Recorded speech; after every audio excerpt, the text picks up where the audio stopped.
All right, everybody, welcome to episode 14 of the Business Blueprints. This week, we're going to go back and talk a little construction. We have Brian Gaudiano with the Omega Building Company with us, and I'm looking forward to this conversation. This dude does some pretty awesome projects, and I'm looking to dive into, the history of the company and what you get into. Thanks for joining us, man. Absolutely, man. Thanks for having me. So I really gravitated towards your projects. I mean, you do some bigger scale ones, which are obviously appealing. I do some bigger scale ones too. So why don't you clue us in on like how you got started, even before Omega, kind of leading up to it, and how your business is really transformed? Yeah, sure. So when I was growing up, I always wanted to be a home builder. Designed houses, drew houses as a kid. I was obsessed with houses and shoes for whatever reason. I like both. Still obsessed with shoes. Less obsessed with houses now.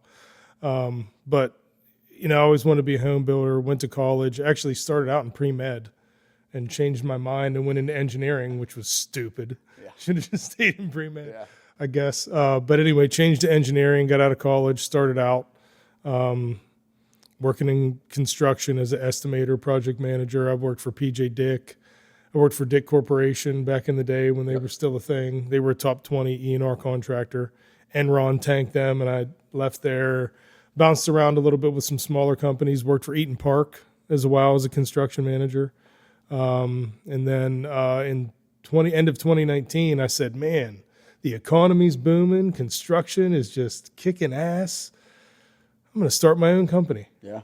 And then COVID. Yeah. And then COVID. Great time. I know you kind of had the same. We've definitely, thing. We started in end of 18, and we did specs before that, and the market didn't tank yet. But yeah, we rolled into, that was actually our first office right there to the right of us, that little room. And I was in here, and then we moved across the street, and that was 19. COVID hit. Yeah, I mean, I started, literally quit my job.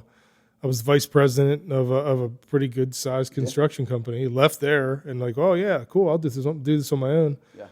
COVID happens. That's a little bit scary. Oh, yeah. You don't know where your next paycheck's coming from. Especially whenever you just left a job that had a little bit of security, right? Oh yeah, yeah. And my first step into entrepreneurship is COVID. That was mine too. Yeah. Yeah. So, I think, I don't know, looking on the backside of it, that both of us made it out of it, I think that defined us. And it actually forced us to become better. I don't know if that did. I know we talked a little bit when we came and seen you at your office and whatnot.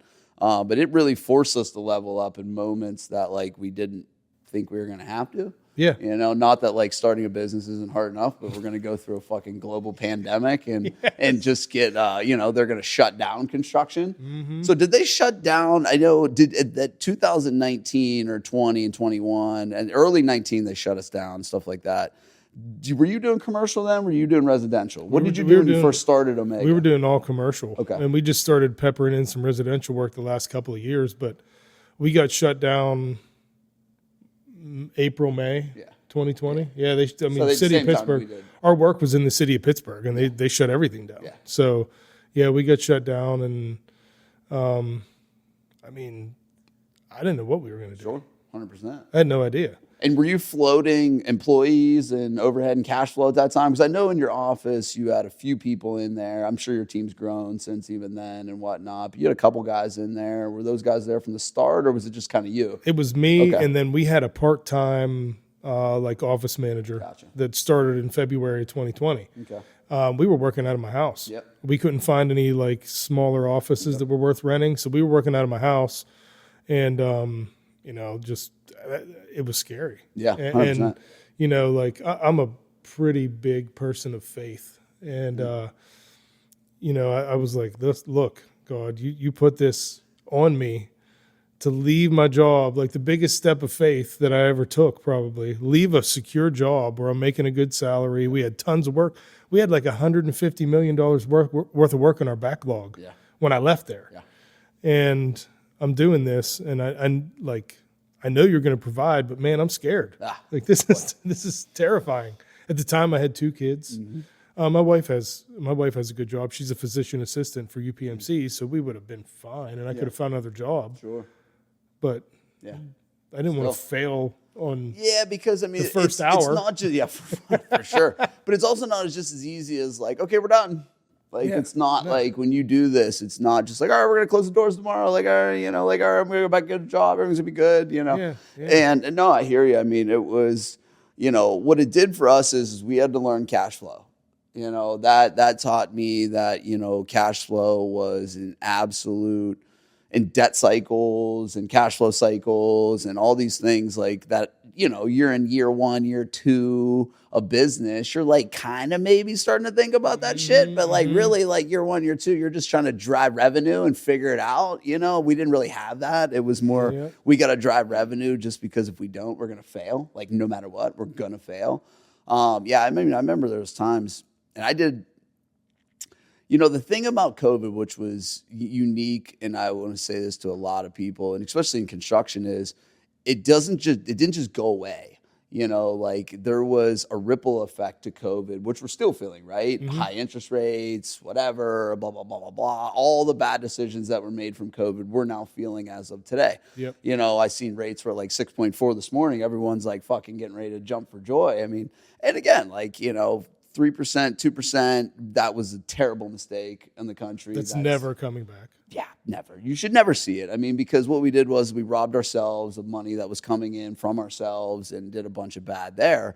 But, you know, like I say to people, when you're in construction, like the car doesn't turn like a Lamborghini at some point. It's like a barge where like it turns slowly. So when you made a mistake or you're feeling effects of a project, they're 9, 12, 18-month effects. Like I still have a little bit of stuff from COVID I'm dealing with. Like, you know, we got lucky and, you know, got out of most of it. But I mean, there's still probably, I don't know, 50 grand and some stuff like we're still paying back on, you know. I mean, at one point we were hundreds of thousands, you know, in the hole on some projects. I was just talking to somebody today about the current state of commercial construction because it's obviously completely different than residential and what you're dealing with in the two. And we were talking about like, you know, the classic conversation, are you busy? You got work coming up? Like what's going on? And I said, this guy was saying that they were a little bit slow. There was not a lot of work to bid. And I said, yeah, that's because of the economic downturn, quote unquote, that started happening a year and a half ago, where everybody said, hey, we're going through this recession or we're through it. And nobody really ever made a decision on that. But, you know, whenever everybody else felt the economic downturn of whatever the blip on the radar was, I told everyone, construction will feel this a year to a year and a half from now because that's how it works. Like you said, good analogy with the barge turning. It's not that fast. Yeah, it's not. We're a very slow moving thing where, you know, you're fielding out your problems, but your problems are magnified and they're magnified over the course of the size of your projects, you know? And when and we didn't feel it anywhere near like remodeling. Like remodeling is such a small sector. It'll never stop. It's just and for one, it's not as big of a project. So like, okay, you can only get yourself in so much trouble in a 6x6 bathroom. Or a 20x20 kitchen. Like you can only get so crazy. You would hope so. Yeah. So, I mean, you get into like, you know, large commercial jobs or, you know, big new construction jobs. I mean, it affects everything. Every sector of everything that you do now is more. It's longer. The demand, the this, to that. I don't know. I look at it in a sense of like, if anything's going to go wrong again, I think COVID's about as bad as it can really get. I say that all the time. You know, I've had people say, be careful saying that though, and putting that in the atmosphere because something could happen that's worse, I suppose. But I mean, in the last 4 years and 5 years for you, I feel like we've gone through every pile of shit you could go through as a business owner. And you know, back to what you were saying, like cash flow. Everybody knows the saying, cash is king. Cash flow in construction is king. It's the real king. And if you underestimate that, which I'll be completely honest, I did for a while. So did I. If you underestimate the importance of cash flow, you're going to fail. Well, you know, because again, when you're starting to scale and you're growing and this and that, you're not thinking about the problems that you didn't think about, right? The expensive problems, the growth, the learning, how much you're going to bleed out for a little during scaling, and while you're going from either a concept to 100,000, or you're going from concept to 7 million. It's for us in the residential world, the numbers are a little bit different, just because in the commercial side you have really sizable projects, and I mean some of them are upwards of, like you said, 100 million, 150 million, that type of stuff. Did you decide to get into the commercial world because of that was your relationships? I got into commercial because it was easier to get a job in commercial than it was residential, Gotcha. to be honest with you. It sounds stupid, but whenever I was coming out of college, I tried to go to work for Ryan Homes, NVR, and I didn't make it past the first interview as a college graduate because they said I knew too much. Yeah. And I said, how the hell can I know too much? I just graduated from college. Makes complete sense. It does, because I understand now. I grew up in the field. And they want to mold you. Yeah, like I worked in the field. I've been a carpenter, laborer. I've done literally everything in construction that you can do physically with my hands. So they didn't want me because they wanted to teach me the Ryan way. Yeah, they want to mold you. Yeah, exactly. Yeah, they put you, I mean, I will say, NVR puts you through a hell of a school. Like, if you come from NVR and you don't know shit about construction, you're going to leave there knowing some shit about construction. Yeah. Now, they will throw you to the fire and say, hey, you got 15 houses to manage, even though you don't know shit. That's the scary part about production building is there's so much turnover in regards to the project management, the production management, and the warranty side. And a lot of my family works for NVR and does that kind of stuff too. And that's the thing is like I tell everyone, like, a project manager is going to dictate how your house turns out. That's it, period. If you have a good project manager, you're going to have a good house. I'm telling you that right now. If you get a project manager that kind of like is learning, you may have a bad thing. Like, I'm not saying constructions and things aren't going to happen, but a good project manager sees things before they kind of happen. They're starting to get ahead of some problems as they're developing, and you don't even know about it as the customer. Yeah. When you're doing production homes and you got a quota to meet and you're running 20 houses at a time, I mean, yeah, you're going to have some fucking failures. Like, that's just what it's going to be. Well, see, in commercial, it's the superintendent. Correct.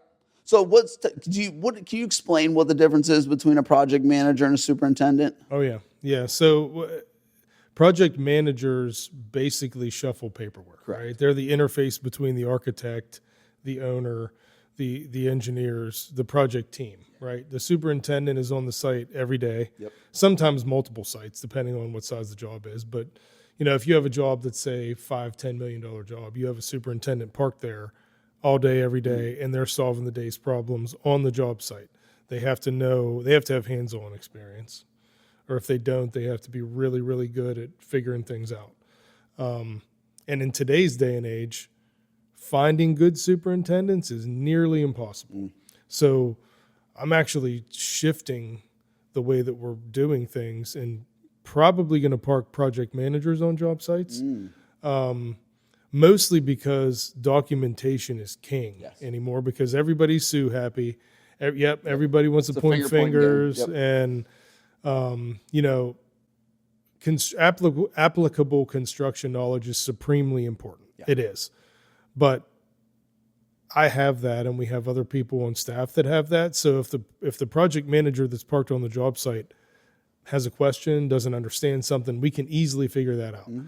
Technology, we can FaceTime, we can do whatever, we can drive to the job site. It's really easy. But having a superintendent that is seasoned is usually an older person. Yeah. They're not as technologically savvy. Yeah. They're not as good at documenting things, taking pictures, daily reports, updating a construction schedule, all of those things that are supremely important to making sure that the job is moving along well. That's why I'm thinking we're parking PMs on job sites. Multiple. Because I'm sure you can afford more than one for the price you pay superintendent. Well, yeah, maybe. Yeah. I mean, PMs are insane to get and pay for anymore. Yeah. It's ridiculous. But, if we have 10 jobs and we have a PM parked on these 10 jobs because they're big enough to have a superintendent or a PM parked there, then we don't have them in the office either. Mm-hmm. So our overhead goes down because they're a job cost. Mm-hmm. And we can hire then a general superintendent that has the construction knowledge that can go to those jobs and drive around, answer questions, make sure the PM is doing their job with applicable construction knowledge, answer, RFIs, whatever. So I think there's going to be a big shift in commercial construction that direction.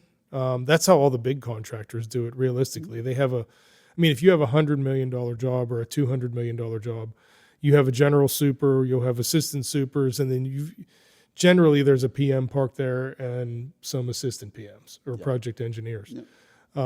Same concept, just smaller scale. Sure, more broken down. And that's the world that I came from. Realistically, with PJ Dick and Dick Corporation, because I worked on Children's Hospital. Yep. It was one in Lawrenceville. $385 million job. Yep. Probably the second biggest job that's happened in Pittsburgh in the last 20, 30 years. Sure. It's huge construction. Amazing project. Yeah, it's massive. And like just seeing that, how that's put together and applying that to smaller projects is a big deal. So is there a minimum to like a project? Like you said, $5 million. Is $5 million the minimum for a superintendent? No, we would have a superintendent on probably $1 million, $1.5 million if it was a complex enough job. Yeah. And it all comes down to really the job costs. Yeah. With the general conditions, can the project afford to have That's the nice thing about the commercial world is, that's and I'm going to talk to you probably after this because we're making some shifts too about rolling PMs into the job costs instead of having them as overhead. So that's a very interesting thing because we're adding a couple too, and it's like, I'd rather, and that was my biggest thing. I had a conversation with my partner today. I was like, man, we're going to absorb that overhead. And I'm like, how can we, at least in the commercial world, you guys have general conditions, you have some stuff like that. We do not in the residential world. So you're like, shit, you really are overhead. Like, there is no like general conditions column or supervision column or management column. See, if I build a house, I have a general conditions column though, because that's how I do it. Yeah, no, I think I'm going to. Yeah, because I that when you said that, it really sparked my interest. I'm like, man, that was just something I was just talking about as well. So I know there's a lot of. So what kind of projects are you doing now? That what kind of work are you? Is it still primarily in the city? Pittsburgh? No. Because we talked about we're moving that. out of I was the like, city. getting how everybody's hightailing out of the city. Yeah, fortunately, we're moving out of the city. That's where most of the work has been the last several years. So we didn't have much of a choice, and we're finally at the point, almost 5 years in, that we can be a lot more selective about what we're doing. Which is great. Yeah, right now we're wrapping up Friendship Village that's over on Boyce Road, right by here. Yep. We're wrapping up 2 renovations there. It's about $4.5 million worth of renovation at Friendship Village. We're in design right now for a Kia dealership in Butler. That's what I was going to ask you. Like, are you doing? I see there's a lot of that going on because they're building that big Rourke one down by us on 19. I mean, it's fucking gigantic. Oh yeah, I don't understand that one. Me neither. I've built. I would bet that I've built more car dealerships than any other single person in Pittsburgh. Because I remember we've talked about that before, and I've done like 25. Yeah, I mean, because I'm building a house for Todd Solomon that owns Solomon Auto Group up in we're building his house next to his house in Bentleyville. And we were even talking about that. I was like, dude, did you see that? He's like, I don't understand it. It doesn't make sense. He's like, you gotta have $7 million into that. I heard it was like 15. Yeah, it doesn't make any sense, and that you can't sustain that as a car dealer. You got to be moving some fucking volume. Yeah, I mean, the average car dealership that I've built in the last 10, 15 years is $5 million. That's what on average. That's what Todd, when they built his, he said it was $5 million. Yeah, they're roughly around that. They're a little bit more now. Yeah, everything's a little bit more now. But most car dealerships are between 20 and 30,000 square feet. Yeah, they're all the same, essentially, front, back of the house. You have like Kia has a brand identity program that is a little bit more expensive than some of the others because they're trying to differentiate themselves, be a luxury brand. So this new Kia concept, it's pretty cool. I mean, it's a lot of the really cool looking finishes. they're doing some things more intelligently than car dealers have traditionally done. Yeah, because to me, it seems like a world that really never evolved. Now they're starting to get a little bit more into the design aspect because everyone wants to kind of look luxury now. Yes, but they're doing it intelligently. Yeah. You had car dealers before, you would drive into a BMW dealership or something, and they have ceramic tile in a new car delivery area where you're going to have salt and crap, and it's just going to fall apart. Now they're doing polished concrete. Good. That's smart. But anyway, we've got, this Kia dealership. We're doing a Hyundai dealership design build. I just came from a pre-construction meeting at FedEx. We're redoing FedEx's corporate suite, like their C-suite in their building. We just started today. Some office renovation projects. We're doing 110,000 square foot self-storage building in Warrendale. Going to break ground in probably early October on it. Got a lot of good stuff going on. And probably the most exciting thing we're doing is we're starting a real estate fund for commercial real estate. So we're going to start developing our own real estate, developing our own project. Like a syndication type deal almost? Or yeah, kind of like Realty Mogul or Fundrise, one of those things, except we're not really going to have a website for it just yet. But we've got a lot of private investors, out-of-state investors. My partner in that is really embedded in the broadband and fiber industry. He buys and sells tech companies, owns a couple broadband companies that install fiber, provide service. And one of the sectors that we're going to hit really hard is data centers. I mean, with the resurgence of with AI, they're building data centers like crazy because they can't keep up with the computing. And he's got the inside track on what they're looking for. There's the other day we were talking about this, and he's talking about dark fiber and all these things. And I'm like, I don't know what the hell that is, Steve, but you do. Yeah, nothing. Which is super important. Yeah, I'm out on that. I have no idea. You know all that stuff. I know that they want carbon footprint reduction in their buildings because they have a 2030 initiative. I know the best, smartest way to build the building. We've got some really cool cutting edge stuff that you might be interested in. Carbon footprint reduction, I don't think really plays that well into residential. Nobody really cares. But we have a product coming out with my other company. I have a tech company called Site Biotics that services the construction industry. We represent a company that's coming out with a concrete that doesn't get hot, which is pretty amazing stuff. Think about you build $1 million house and they have this full concrete pool deck and the concrete doesn't get hot. But it's really important to a data center because they're creating so much heat in this building. And we're building it with pre-engineered steel, metal roof, concrete tilt-up walls that are carbon footprint reducing and don't absorb heat. So now we're expelling heat out of a building that's creating a ton of it. So their energy costs are down. Their cooling systems are smaller. They cost less to build. Big deal. Yeah, that's how you evolve with the future there in the construction world for sure. There's obviously been a big COVID. Let's go back to COVID, right? So COVID affected the commercial world more than the residential world, with commercial spaces not filling up anymore, people, not working there anymore. They're turning a lot of the commercial sectors into residential apartments now.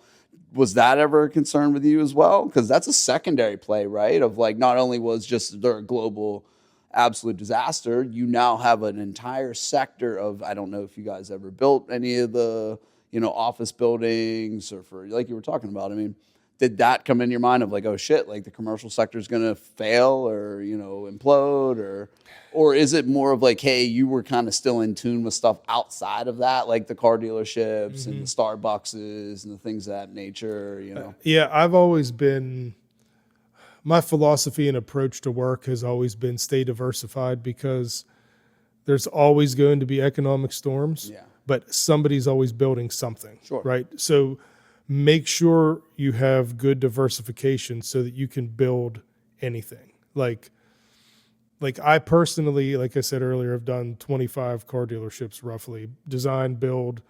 I've done over 100 restaurants myself.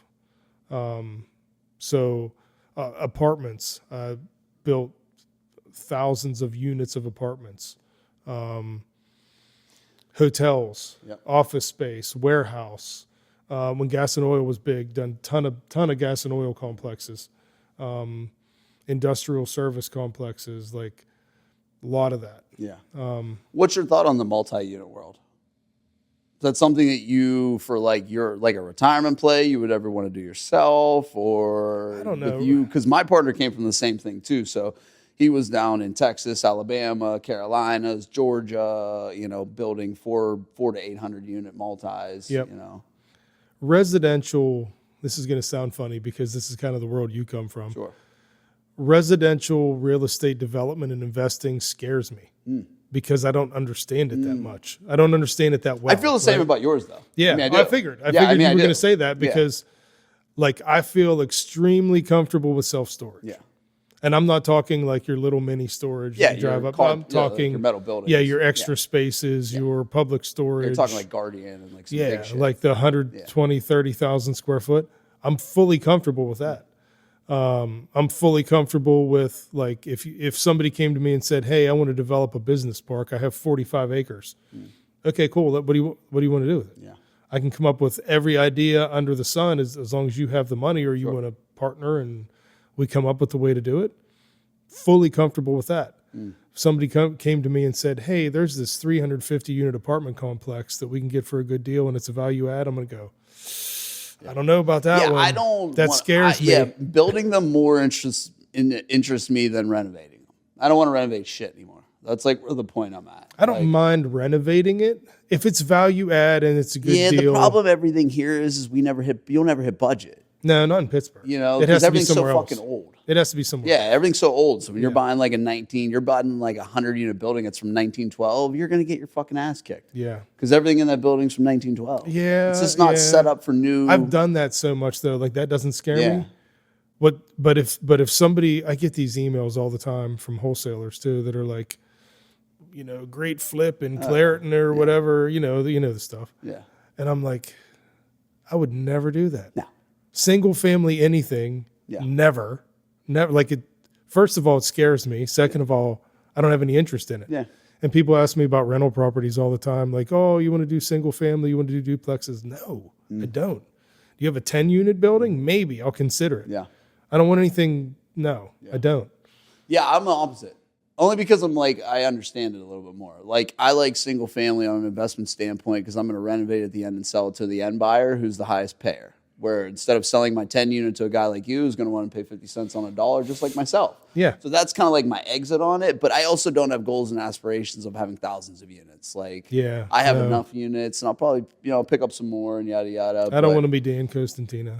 No. I like Dan, but I don't want to do that. No, I love Dan, but I don't want to do it either. No. I don't want to do the stabilization of it. Dan and I talk about that. Yeah, I don't want to do it. I don't want to do the stabilization of it at all. And I've known Dan for a long time. No, but if you said, "Hey, there's a couple really good shopping centers." Yeah, so that's what I was going to get into. Yeah, so let's do that. I mean, from an investment standpoint, construction's always the best place to be. I love it because like you said, we can diversify. If you want to go do this or you want to go do that, you have the manpower and the backbone to be able to make shit happen. That's where the investors fail. That's where these guys from out of the country fail. That's why I got into construction personally, is because I hold the cards. I hold the cards of you need me. Yep. Until some fucking robot comes along. Huh? I'm the most important person in the equation. No doubt. And I'm the gatekeeper. Unless you might have the money, but in a good economy, like in 19, we're talking about anybody could go find money. And that was a problem in our economy as well, is money was so easy to find. And that's what kind of blew up a lot of bullshit.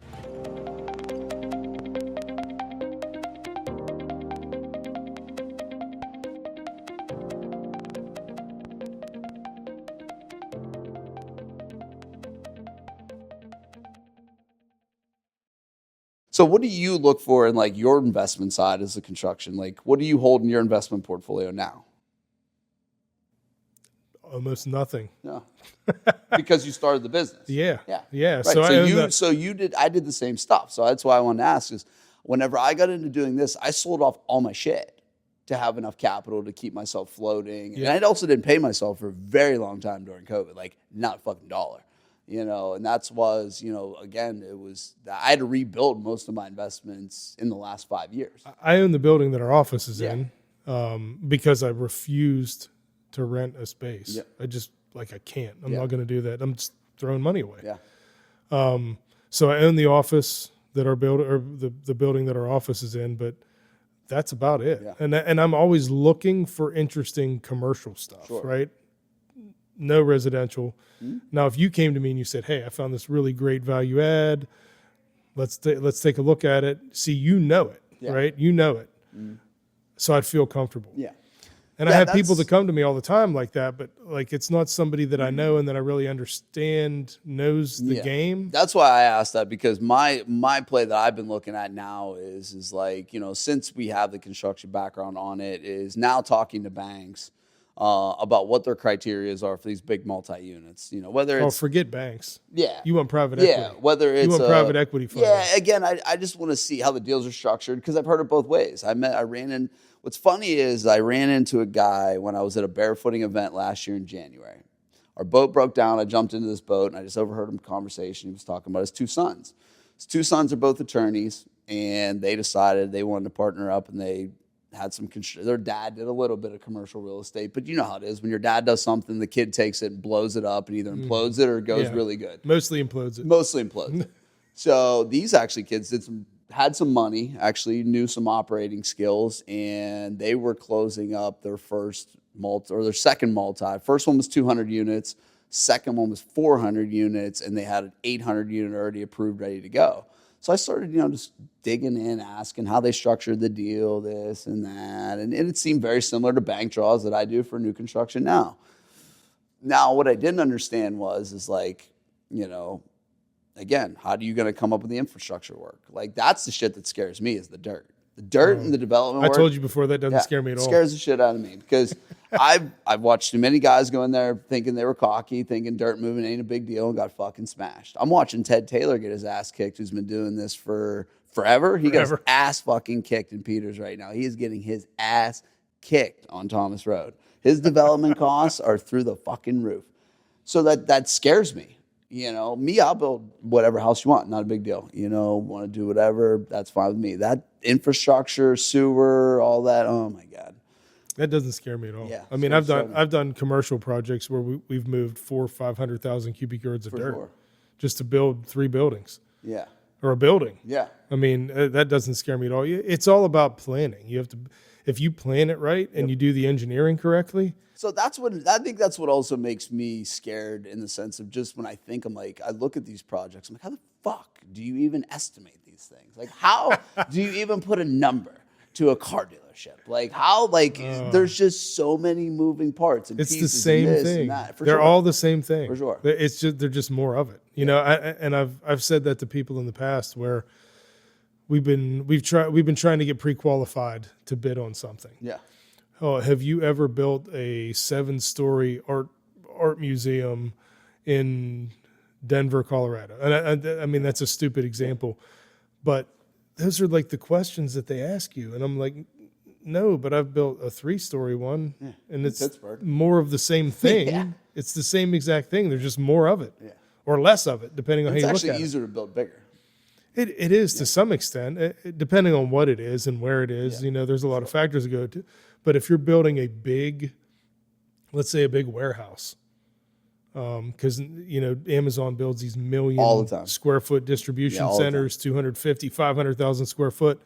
There's no difference in building a 250,000 square foot to 1 million square foot. It's just more of the same shit. Yeah, just quantifying. Yeah. And it's just more dollars. Mm-hmm. It's not harder. Mm-hmm.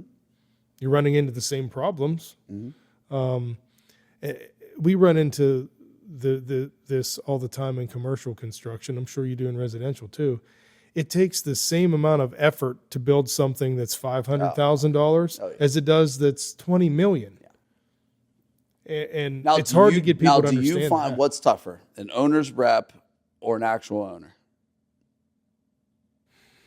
Man, that is a loaded question. Yeah, that's a tough one. Very. Probably. I hated the owner's rep. We did the one project down in the north side. I know I built them 4 units. I fucking hated it. I still hate it. if I remember correctly, it was a shitty owner's rep because I think I knew who the guy was. Yeah, awful. Honestly, probably an owner. And the reason I say that, the reason I say an owner is at least most of the time, not all the time, but at least most of the time, the owner's rep has some sort of experience with what you're actually doing. And he's not emotional about it. Correct. He's just working for the owner. Zero emotions whatsoever. Yeah, he's not living there. The owner, on the other hand, built a shed in 1987, and they know exactly what they're doing. 100%. And they live there. And everything you've done is shit, and it's garbage, and you suck. Because that's not how I built that shed in 1987. For sure. And you can't reason with them because they're emotional about it. You can at least reason with the owner's rep. Mm-hmm. You can come to some happy medium. Yeah. No doubt. Yeah, there is no real happy medium in that world. You're either going to give up money to please somebody or you're going to do something to give up more money. I love being an owner's rep, though. For sure. That's straight money. It's easy. Straight cash. You're not making a lot.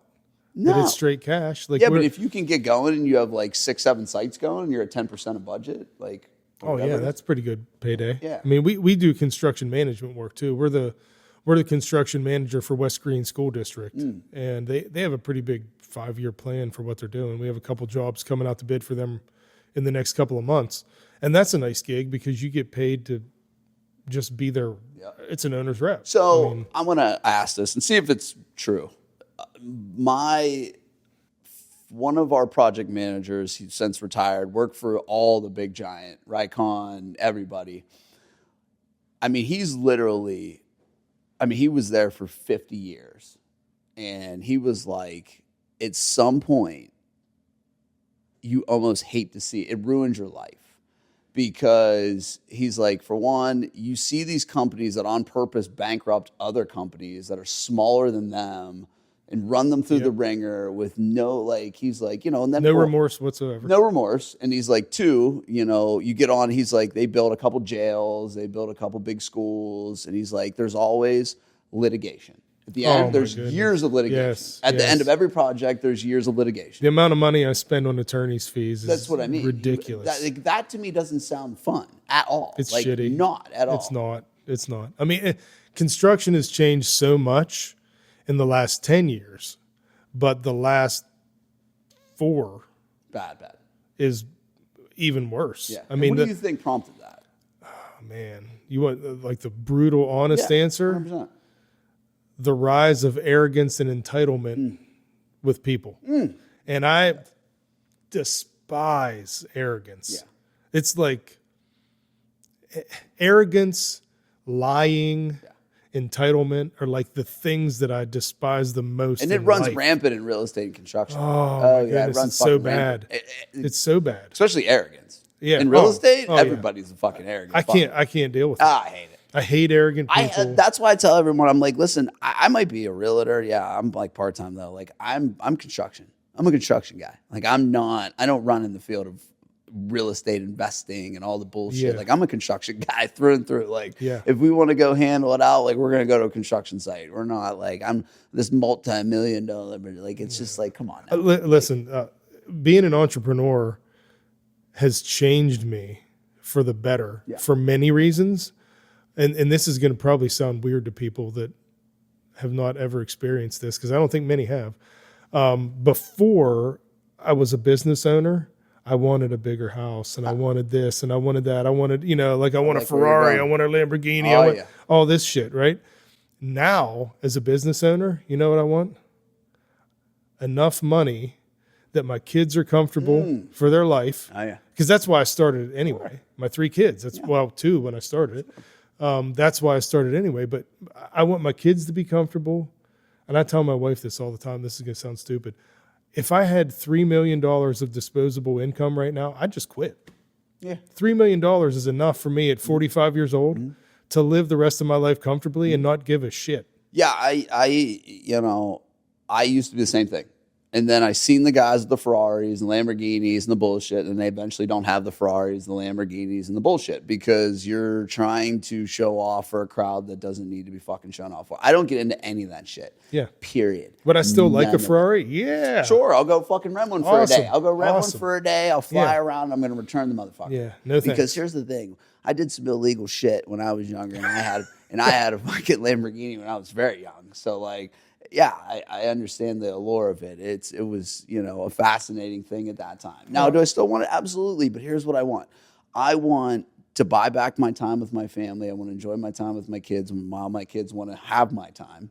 And two, I don't want payments and the same shit. So like I ran into, you know, I became over the last year's, you know, Penrod Construction. They do a lot of high end additions and stuff.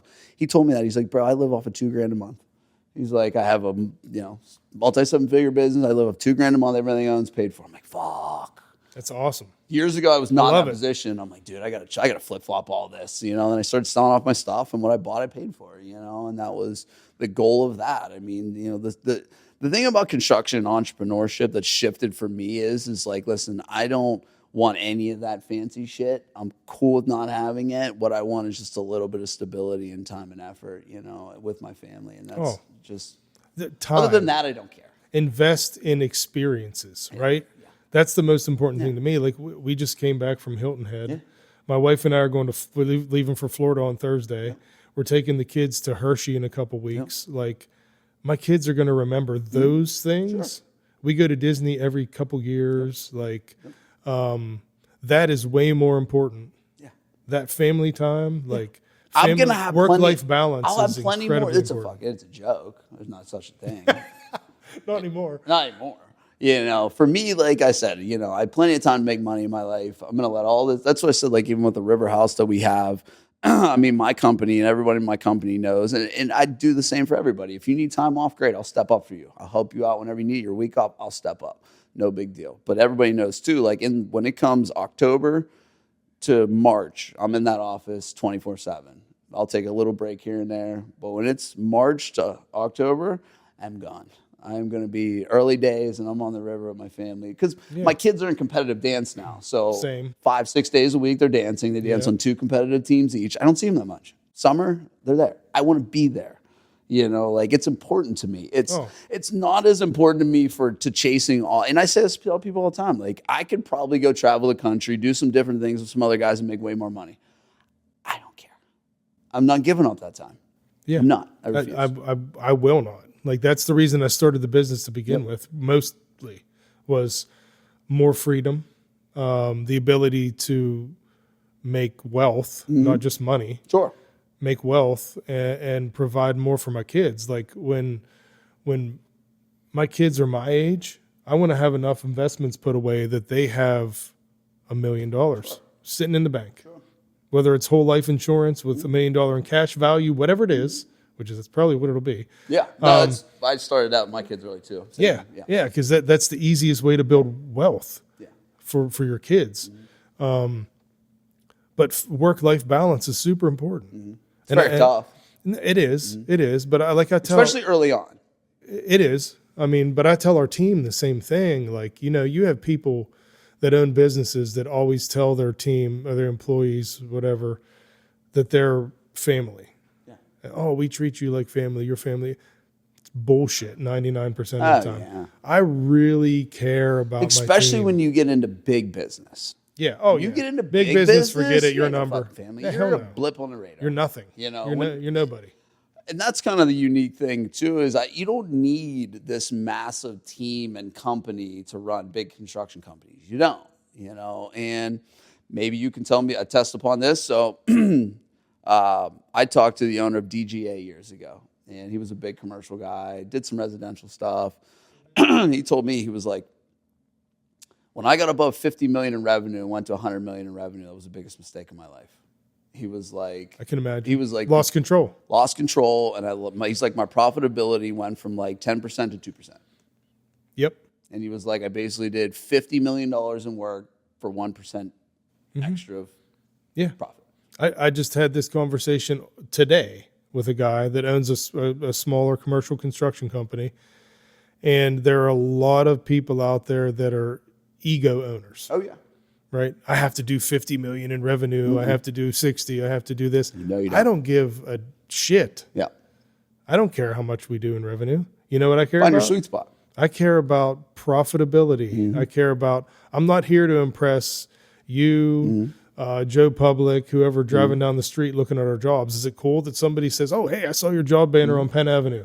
I saw your job banner on Carson Street, whatever. Yeah, it's cool. Yeah. But you know what? I'm here to impress my banker and my investors. Yeah, I'm worried about EBITDA. Yeah. Oh, I love EBITDA. Yeah. But like that's what I'm here to do, right? Build wealth. Yeah. I don't care about here to be an operator. volume. Yeah, I don't care. I don't care. That's what I tell people all the time. I was like, I have no ego. I have zero ego in the game. I build boring ranches that are profitable, that are easy to build, that service a need for an older demographic that doesn't get built here. And I tell people the only difference between me and every other builder, I'll build a simple house exactly the way you want it. Yeah. That's it. Yeah. I don't need these 7,000 square foot houses. I don't need any of that. My typical house, 2,000 square feet. I do great. Yeah. I do fine. Because you make money at it. Yeah. I'm fine. Like The more complex it gets, the harder it is to make money. I'm good. Like I don't, I don't need to be alluring on Facebook. I don't need any of that shit. I don't need to be like the bee's knees of the builder world. I don't need to, I just build what I want to build, and we're profitable at it, and I'm good with that. Exactly. Business is fun when you're profitable. Yeah. Like it's not fun when It you're makes not. it a whole lot easier. It makes it much more bearable. Cash flow is king. Cash flow is so king in construction that I don't know how to stress it anymore to anybody who ever wants to get into it. Like, I think everybody is just like, I'm going to get all these jobs. I'm going to do all this shit. Like, first off, your first fucking couple jobs, you probably ain't going to make shit. It's just the reality of it. You don't know your numbers unless you come from the world like that. So do you guys have an in-house estimator now? Me. You. Do you look at outsourcing that? What do you? So I'm at the point we need it. But ours is like a very unique thing. Like I need almost like a 70% takeoff that like can get close within a couple percentages like quick. Well, we used to have an in-house estimator, and it just got to the point where I said we weren't winning any jobs. Yeah. Was it because the added overhead, or was it because he was just overinflating your? I think he was finishing his estimate, and he was afraid that he was missing things. So as he would go over it multiple times, he would start adding money. I'm not sure about this. Add a couple grand. Because that'll do that too. Add a couple grand. Oh yeah. Like, you start second guessing. When I first started and I did estimates or I did the bid for the job, I'm like, this is enough. I'm gonna add more. Oh well, in the commercial world, you know who gets the job? The person that missed the most. For sure. Well, because they know that. Yeah. Yeah, they see it. Yeah. I mean, they look at fucking. So how many bids do you think you go against on these big jobs? We do mostly private work.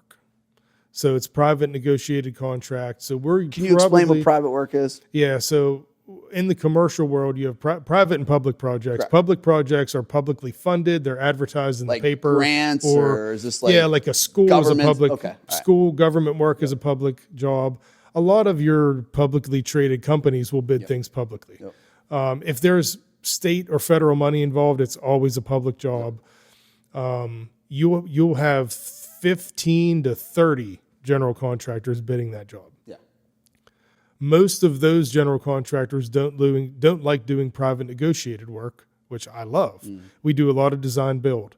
Private negotiated work is you have relationships built with architects or somebody that refers you to somebody else, right? So it's really about the network. You have to have a really good network. Be really good at 100%. So there's maybe 3 to 5 people that you're bidding against. And a lot of the public work, they have to take the low bidder. Yeah. It's getting better where they don't have to do that now. Because they realize they're getting fucked on it anyways. Yeah. Public or private work, a lot of the times it's negotiated. Like we'll do projects where we didn't bid against anybody else. Wow. We just go in and we sit down and we meet the owner. The owner really likes us. So we just it's a good fit. Do a job. Yeah. Or it's good referral. Yeah. Those are the projects I like, but it's a much longer project life cycle. which cash flow is king. So you have to do a little bit of a mix, because like we have projects that are private jobs that we've been working on in pre-construction for 2 years. It's just taking it a long time to develop, and you're not getting paid. Nope. I just told you about that job we were doing earlier. We're on design 18 months. Yeah. And you're not getting paid and I probably throughout that process. I probably have 50 grand into this job with like my team all the way up to this point. Yeah. Paid zero. Yeah. Yes. Now sometimes you get lucky. Oh yeah. And you can sign a construction management agreement where you get paid in pre-con. And we do that a fair amount. But most of the time you don't. Like you have a project. We have 2 Mexican restaurants that we were supposed to build. One in Oak Hill, West Virginia, one in Ohio. I can't remember the city. But anyway, we were going through the process. We met with engineers, met with the owner. I have a really good relationship with this owner, known him a long time, built a couple of their buildings, built their only ground up restaurant they've ever done in Morgantown. And getting ready to break ground on one in Oak Hill, submitted it for permits. It's ready to go. The one partner gets cancer. They put everything on hold, which is a good reason to put everything on hold. His health is way more important than building these restaurants. It's been a year and a half that we've had a permit ready to go with the project. The permit's going to expire at some point. Yeah, and that's it's a couple $1 million job for us. Yep. That was happening. All of a sudden, yanked out from under you. That's shit you don't think about. No, 100%. No. I mean, those are the things that as a that's what I said too with this job. I mean, it's like 1.7. I mean, it's great for residential and home construction for us. That's huge. People don't see that, and they don't know that that's what you're dealing with. Yeah. And that happens a fair amount in the commercial world. It happens a lot in new construction too, just because people will sign a design agreement, and again, it's like $5,000. We'll design some stuff internally and whatnot, and it's just another commitment level. But yeah, once you start to get into it, they'll start to realize like what they actually want, they can't actually afford. They might think it in the beginning, but then when they actually see it, now they know. Like, oh.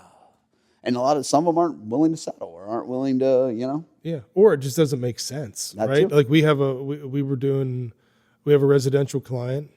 It's a doctor. They have no issue with not being able to afford the project, but they own a house next to their house, and the mother-in-law is living there, and she's not in good health. She's 90 some years old. Yep. What are we going to do with this house? It's in disrepair.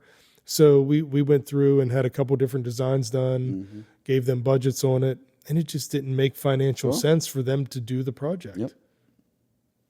Okay. And I understand that. Yeah. It sucks because we did all them designs and everything else. Yeah. But but they paid us for it. Yeah. So we got paid for the design, which is great. But a lot of times you don't. Yeah. That especially happens in commercial. I mean,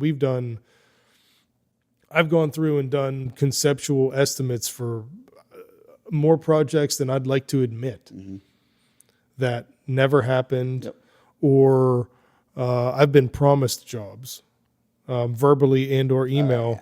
Hey, we're using you for the job. Somebody else ends up doing it. Mm-hmm. There's no level. It's ridiculous. No. And that happens a lot in commercial. Sure. A lot. Because again, I think it comes back to the relationships with like someone else that's something to someone else, and this person's something to someone else, but someone's higher than somebody else, and then that somebody's found out this got to do this because we're over here doing this, and that's just like the way that circle kind of rolls. Oh yeah. So or you have people paying people to get the job, which I was gonna say that. Will not do. Yeah, I was gonna say that. I wasn't sure if it goes that way. Like, no, it definitely happens. Oh, hey, you need your basement finished. Sure. You're building an office building. Yeah. Oh yeah, we'll do it for free. I'm not doing that. No, I don't want to. I can't do that. I can't do that either. So do you use an estimating software whenever you're doing your stuff, or how do you still do it? Because I know some guys still do pen and paper. I'll do pen and paper sometimes, but I don't like to. Yeah. I use a program called Stacked. Yeah. We use that. It's great. There's a ton of them like it. Do you think it's good for just the commercial world? Do you think it's good for? Oh yeah, it's good for residential too. I mean, there are a bunch of them that are just like it. There's Plan Swift, there's Stacked, there's. I've looked at Stacked because that's the biggest thing that we kind of have because we're gonna, try and scale up to about 25 homes a year. Yeah. I think where I I want. heard you talking about that on one of the other podcasts. Yeah, I think I want to sit steady at about 25 houses. I think that's where the bearings are going to fly off. I'm not sure, but we're gonna push it to that, to where I like, because that's what we did before. I mean, when we were in year 3, we were building 15 houses at a time, and we were fine. We have way more staff now and way better. We've refined our process a lot better. But yeah, I think 25 a year is gonna. I don't want to do any more than that. Yeah, like you said, the cycle of getting through them becomes too tough, because 4,000 square foot custom builds is, I mean, it's at best 9 months. Yeah. At best. Yeah. Like, you can only do so many of them a year. You know, even the ranches, I mean, there's still 5 months of design. You can only do so many. So you got to have a pipeline that's just fucking stacked. Yep. Or you're not going to be able to get that volume. I mean, I just like our team small. Yeah, I do too. And that's what I said is like, I'm more now, we're looking to cut any overhead fat that we don't need. We're looking at streamlining everything that we kind of have. And I want to hire on an estimator, and that's about it. Yeah. I want to be done. I want another me. Well, we all You know want how that. freaking hard that is to Well, find? fuck. I was talking to a recruiter about it a couple weeks ago, and he said, "Well, what are you looking for?" I said, "Well, I need another me." Well, yeah, we all And he do. said, "Well, that's never going to No, happen yeah, because they they don't." He said they don't make people like you anymore. I said, "But that's what I need. Yeah. I need another me." And I said, "I'm willing to offer ownership. Yeah. I mean, they would have to buy in, but Yeah, I'm willing sure. to offer somebody the ability to buy in and be an owner in a company, Yeah. which is what I wanted to do whenever I was looking, Yeah. right? Are you guys looking to scale anymore? Or are you good at where you're at? No, we're definitely going to scale. Yeah. I don't probably want to get any bigger than 50 to 75 million a year. But we could do that really quickly. Like if we start getting into building data centers, warehousing, distribution, that's quick. like 4 projects. Yeah, for sure. Yeah. 100%. So, I mean, if we're doing that and we're building our own stuff, though, the sky's the limit. I mean, I'll Yeah, do because you're 200 going to million. need, the way I look care. at it now is like, I know what we make off the $1 million stuff, which is essentially building 2 ranches. That's what it is, you know. But you need your cash flow projects, which are the smaller ranches for me, which I make, 125, 150 grand, and I can do those in 5 months or whatever and whatnot. And, their attention to details there on them all and whatnot, and I can do those quicker. The bigger ones, there's nothing really that quick about them. I mean, when you get into building, they're quick, but the design takes just as fucking long as, that's what I tell people, or all the clients. I'm like, listen, when you sign on, like, it's a mini marriage for a minute here. Like, we got 9 months of design, we got 9 months of build, and I got a year warranty. So, like, buckle up. We got like 28 months together, you know what I mean? Like, or 30 months together. And the like, honeymoon's over after the first couple weeks. For sure. Like Sunshine and Rainbow Phase, like, but, I think it's been really important for us is over all the clients, and this is remodeling and new construction. I mean, I can only think of a handful that were like really tough, Most of our people, I mean, we get a lot of great referrals. We built a lot of connection with a lot of people. I mean, you're not able to please everybody. It's just what it is. I've had some pretty shitty ones in the last couple of years. Just people that don't want to pay. Yeah. I mean, we had a I client. got one right now, doesn't want to get up the final draw. And it's like a partial. It's like 26 grand. Oh. But he just won't stop the punch out list. Like, he just keeps sending them. Oh, yeah. Yeah, we talked about that the other day. Oh, I mean, I got the endless punch list. Yeah, I got one the other day. 7 more items. When project manager sent it to me on Friday, he's like, this dude just won't stop. Yeah, I love the endless punch list. That's going in our contracts from now on. There's one. I have it in there now. It's one punch list. Yeah. One official punch list. Yeah. And anything beyond that, you get charged for. I'm putting that in. Yeah, I have to. Put it in. I'm going to. I'm going to talk to my office manager tomorrow. I'm starting to do so much stuff that is So that's how you learn, right? unorthodox. Is that how you learned? Is just getting your teeth kicked in? Well, I mean, it's not. I mean, even you came that. up with the game, but there's a difference between being an employee and being an owner. Well, it's not even that though. It's that the problem is the game changed. Well, that too. And I like to consider myself a pretty nice guy, and I'm pretty easy to get along with. But I'm also, like I always tell people, you pick how I'm going to act towards you. Right, I agree with I can that. be the nicest person you've ever met in your life, or I can be the absolute worst nightmare that you've ever met in your life. And the game has changed as such that you can't be nice anymore. No. I hate that though, because do hate it's that. in my nature to be nice. Yeah, I do hate it. I don't like, I like confrontation, but I don't want it. You don't want it. I like nothing better than for somebody to challenge me when I'm right and for me to be able to prove them wrong. I just don't want to argue with a client. I hate it. Yeah. I just don't. I had a guy tell me years ago, it was a senior level PM that I worked under me. He told me that I was a silver-tongued devil when it came to writing emails for people or at people, right? And I said, Dave, I don't know if that's actually a good thing. He said, no, it is in this case, because you can tell somebody to go F off and they don't know for like 2 weeks. Yeah. They'll thank you. Yeah. He said, like, you told this guy to go fuck himself and he thanked you over it. And then he was like, wait a minute. I can't believe he told me that. Yeah. And he's like, he said, you're really good at it and it's a gift. And I like doing that, but I don't want to. I think I might have the same gift, man. My buddy said it to me the other day. I was on the phone with somebody and he's like, dude, you were cussing him out. You were telling him to go fuck himself. You're doing all this crazy shit. And then at the end, you guys were both like, okay, man, I'll call you tomorrow. He's like, how the fuck did you do that? Well, see, I do it I do it like sleuthfully though. Like I'm not actually telling them to go fuck off. I'm doing it in a manner that they don't know that I'm telling them. Oh, I told them fuck and then off. Yeah. I mean, I've done that. Yeah. You have to every now and again. But like it's the sleuthful way of telling somebody that where they're like, oh yeah, no wait, he made a good point. Thank you. Oh wait a minute. That is kind of what it is. You just got to reverse engineer it to make them think like, all right, I wasn't. But you have to like. I hate that you can't be nice anymore because that's really my nature is to just be nice. But you have to put all this stuff in contracts now. You like we talked the other day. I have to have people sign a full release now, instead of just like a release of liens. Like we're signing full releases for things, or just all the stuff, the red tape, the things you have to put in contracts. The like no lien agreement. I'm a handshake guy. The no lien agreement's a bullshit too. They're straight geared to fuck us. Exactly. They're 100% geared to fuck us. I have a choice. No I mean, choice. that's the way that my office it manager fucking hates them, dude. She fights everyone, and we never win. We'll never their banks are just like fuck you. Then we're not like you. We're not closing. How about commercial projects where you have to register your contract and your contractors on the state registry? Yeah. And it's not all of them. It's supposed to be, but nobody actually does it unless you're forced to by the specs. But like, it's absurd. And in the commercial world, it seems like, a lot of you guys, and I might be wrong. I mean, I have zero desire to branch outside of Pennsylvania, but a lot of you go to Ohio and West Virginia and the surrounding ones that touch. Yeah. Is that because of lack of work, or is there more? You have to kind of do that for more opportunity. I would say it's a couple different things. Like if you have a good relationship built with a client, that is kind of do things. Like we'll do that. Yep. Like we have a job coming up in Pueblo, Colorado, because we have a relationship with a developer.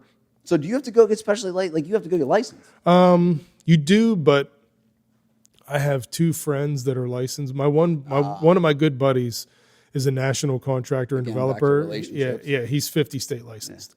He also has 200 million plus in bonding capacity. So if I need to bond a job, that's the big deal. Yeah. Because they've really cracked down on that bonding shit. Yeah. In the last couple of years. Well, our bonding. And they've been pulling people's bonds. I know. Our bonding was 20 million. Now we have to have each one of them reviewed to make sure that we can get any of them. Because it changed so much in the last year. Yeah. The last year. Yeah, I'm glad you brought that up. Yeah, we had 20 million in bonding capacity. We still have, but they took, quote, did they have take 20. Some? We still have 20 million. Okay. But they have to review. But if you ask for 20, you think they give you 20? Probably not. Yeah. Probably not. But, if we get a good guy letter, a bonding letter that we have to send to somebody to get pre-qualification, it's 20 million. Can you just explain what the purpose of bonding is? Public projects are always bonded. Private projects are generally not bonded, but bonding gives the owner the ability to be able to call on your bond. So it's an insurance policy, essentially, for you to finish the job. Yes. So if you don't finish the job or you're really screwing it up, the insurance company or the owner can call your bonding company and say, I need this finished by you. Yeah. Because he can't. Correct. Yeah. Correct.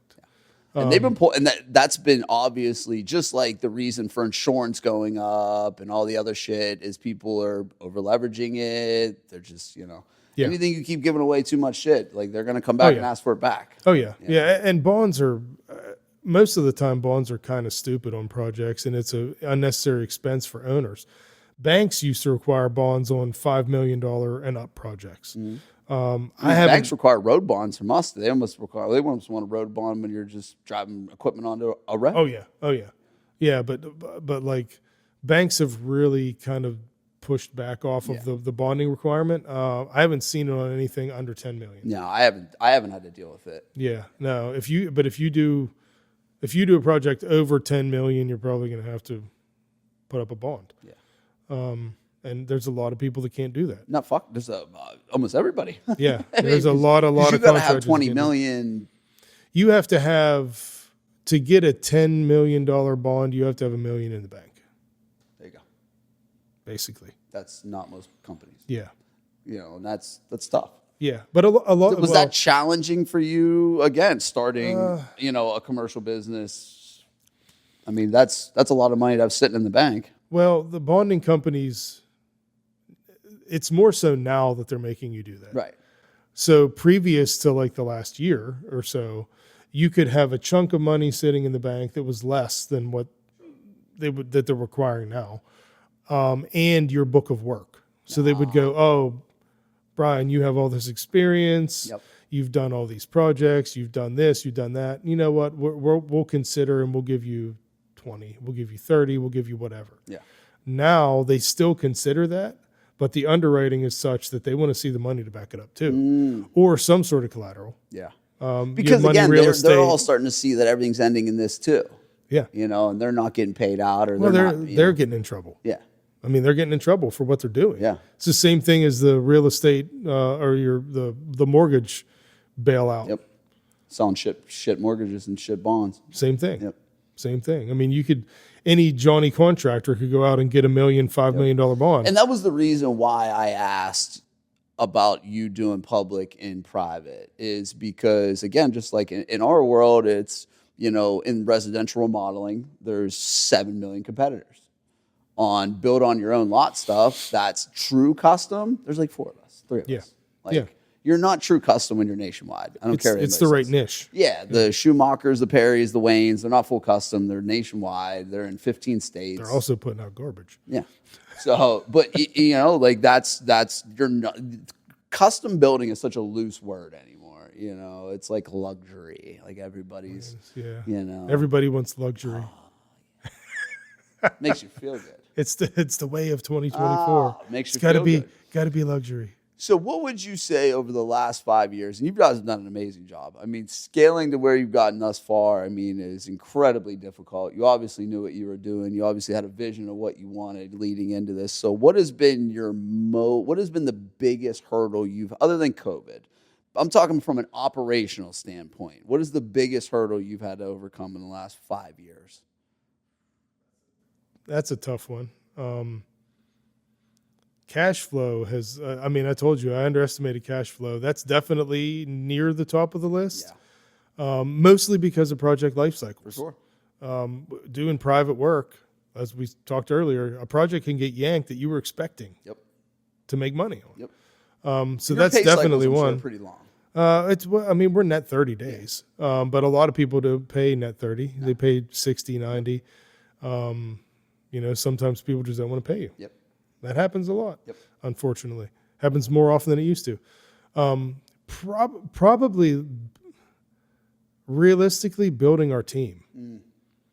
Just because there's not the deepest pool of talent available anymore. And I feel like within the last year, we've really hit stride, right? With building our team, having all of our, policies and procedures in place.